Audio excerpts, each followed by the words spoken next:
ની જેમની પોલ ખોલ છે એમાં ભ્રષ્ટાચાર છેલ્લા માજા મૂકી છે. મને એવું લાગે છે કે આ વખતે 40% કમિશન જેવી સરકાર ચાલે છે, તો એ બાબતે અમે ધ્યાનમાં દોર્યું છે અને એ મુદ્દા પણ અમે લોકો સુધી લઈ જવાના છે.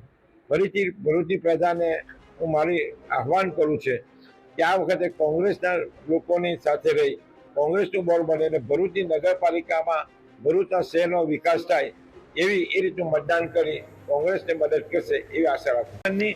જેમની પોલ ખોલ છે એમાં ભ્રષ્ટાચાર છેલ્લા માજા મૂકી છે. મને એવું લાગે છે કે આ વખતે 40% કમિશન જેવી સરકાર ચાલે છે, તો એ બાબતે અમે ધ્યાનમાં દોર્યું છે અને એ મુદ્દા પણ અમે લોકો સુધી લઈ જવાના છે. ફરીથી ભરૂચની પ્રજાને હું મારી આહવાન કરું છે કે આ વખતે કોંગ્રેસના લોકોની સાથે રહી કોંગ્રેસનું બોર્ડ બને અને ભરૂચની નગરપાલિકામાં ભરૂચના શહેરનો વિકાસ થાય એવી એ રીતનું મતદાન કરી કોંગ્રેસને મદદ કરશે એવી આશા રાખું.